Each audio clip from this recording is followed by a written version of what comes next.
few updates on Russiagate. Mm. Oh, God. First, earlier in the week, The Guardian published a bombshell report, saying that Paul Manafort, who very briefly, of course, headed Trump's campaign in 2016, had secret meetings with WikiLeaks founder Julian Assange. Except he didn't. And it was dismantled hour by hour all through last week, such that The Guardian, the author of it, Luke Harding, was backtracking fast. And they were rewriting the article. It was apparently changing in real time as it was easily proven to be a lie. They said that, listen, if the story turns out to be untrue, it'll likely be because false information was fed to The Guardian by Russian operatives. What a bunch of idiots. Like, I mean, if you can say that in advance, then don't run the story. Yeah, absolutely. But you have to run the story because it furthers this ridiculous bullshit nothing burger story of Russia collusion, Russiagate, blah blah. They hacked our election, which is all people don't understand that all of it is a lie. There is no substance to that whatsoever. But it's yeah, well, you know, we know we're in a post-truth age where, you know, truth is irrelevant. Facts are fluid. It's just you make it up as you go along and you put it out there as the truth, as facts, as you know, just the facts, ma'am. Impartial reporting by the Guardian or by the BBC. When it's not, it's complete, and a vast majority of it is complete and utter lies. Unless, like I keep saying, it's a story about, you know, a cat was caught up a tree today. Then you can rely on the BBC.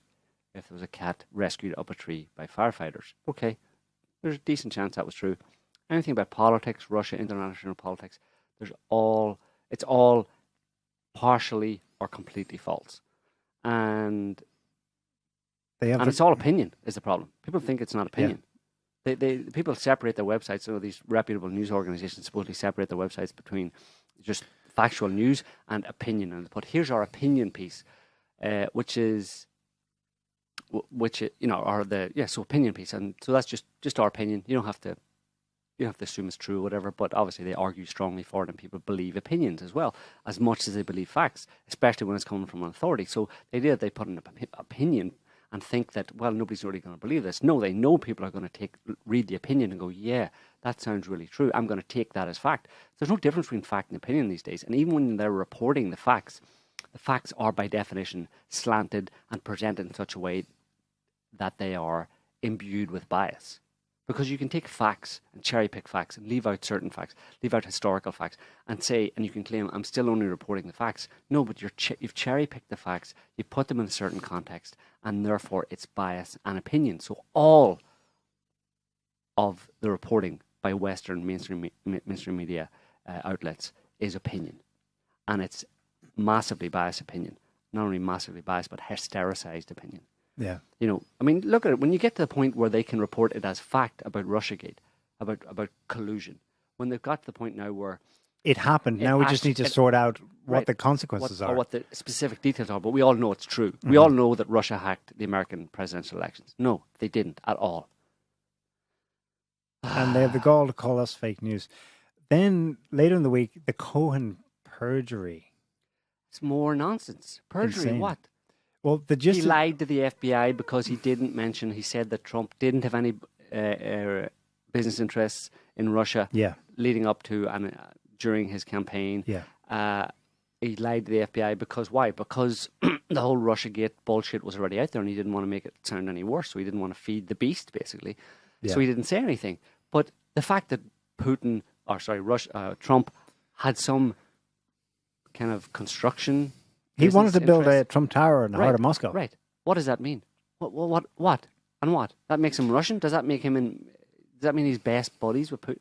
They're trying to do, they're trying to catch them out, and assuming that what Cohen has now said is the truth, and therefore what he had said last year about this is therefore perjury, technically, because he spoke to 2 congressional committees about this last year.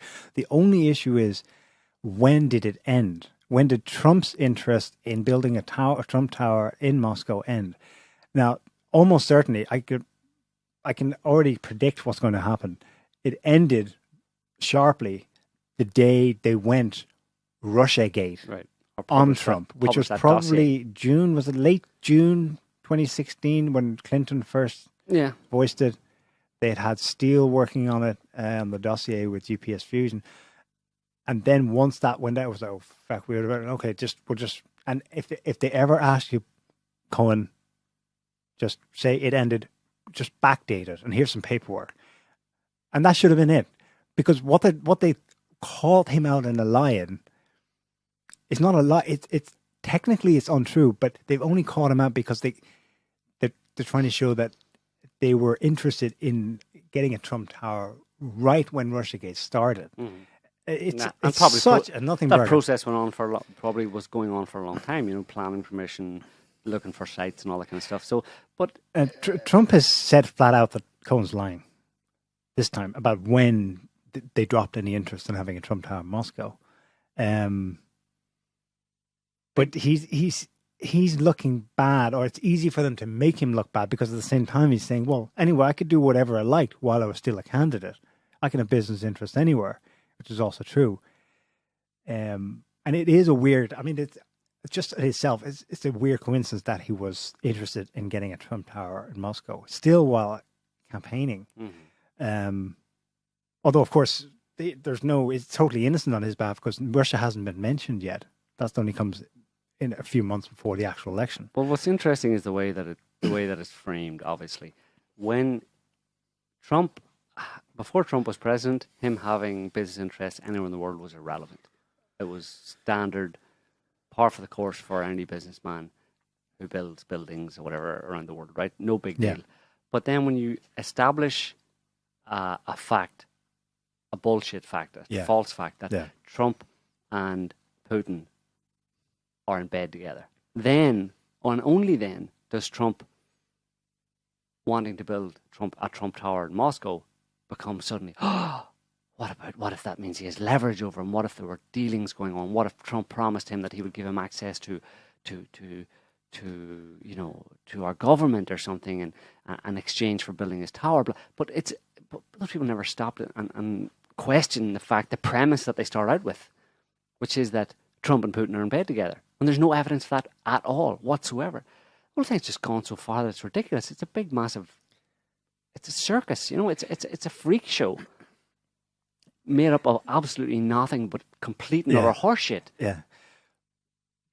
One of the ironies here is that Trump did actually get Cohen to contact the Kremlin directly while campaigning to inquire about the possibility of building a Trump Tower. Dmitry Peskov in Argentina just now responded to this and reminded everyone listening to his answer that he'd already stated this in an interview with CNN last year. For some reason, it didn't get blown up as a big thing then. But anyway, he repeated what he had said last year. Peskov reiterated what he told CNN in August 2017. And this time, he read out the email that Cohen had sent him, or landed in somewhere in the Kremlin inbox. Dear Mr. Peskov, over the past few months I've been working with a company based in Russia regarding the development of the Trump Tower Moscow project. Without getting into specifics, the communication between our two parties stalled. As this project is too important, I'm hereby requesting your assistance. I respectfully request somebody, preferably you, contact me, blah, blah, blah. Let's arrange a meeting.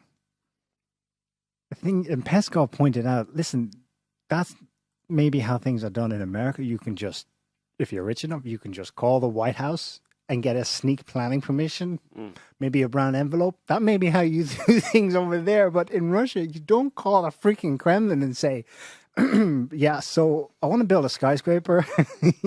So Peskov said that he told the reporters now what they had told Cohen back then, which was, you kind of need to contact the Moscow planning, the regular authorities. I don't know. Authorities.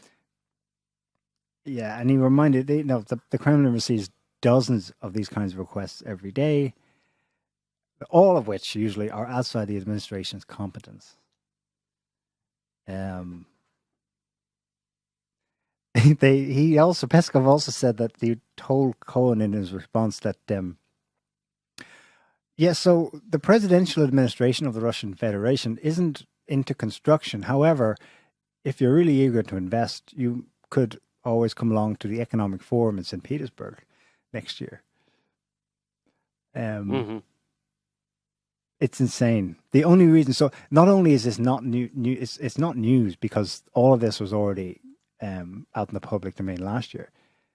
It's only new news because of the announcement that Cohen has technically perjured himself, because what he said to the committees this week differs slightly from what he had told them a whole year ago.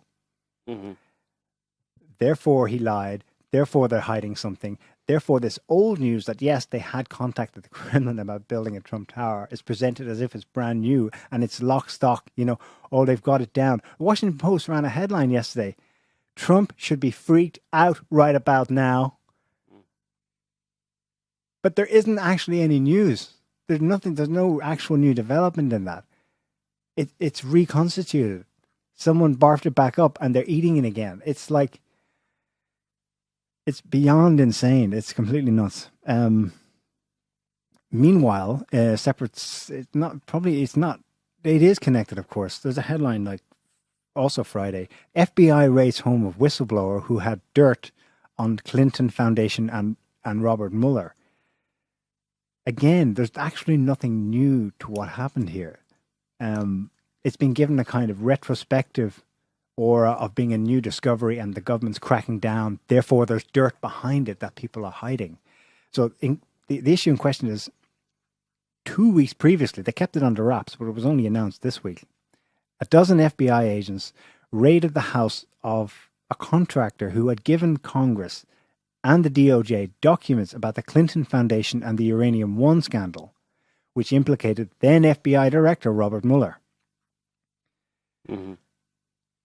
The FBI agents turned up at his door in Maryland, demanding to see the documents that this guy, whose name is Nathan Kane, had already turned over to the Department of Justice, Inspector General, and the House and Senate Intelligence Committee. Not only that, but the FBI didn't even try to contact him about the things he was blowing the whistle on beforehand. There was just radio silence. The first contact is a raid on his door, even though he had said, this is where I live, it's public information, I work here, But they're concocting the appearance of, we got one of the moles, implying that there's dirt behind this. But it's a complete reverse. This is the guy who's blowing the whistle on the Clinton Foundation and her connections to Russian businessmen and the Uranium One scandal, which implicate Robert Mueller, the very guy who's investigating Russiagate to find the dirt on Trump. The dirt's all on Mueller, the guy who's doing the investigating. This is like the Warren Commission. I mean, where Alan Dulles is sitting there at the head of the committee investigating his own freaking crime.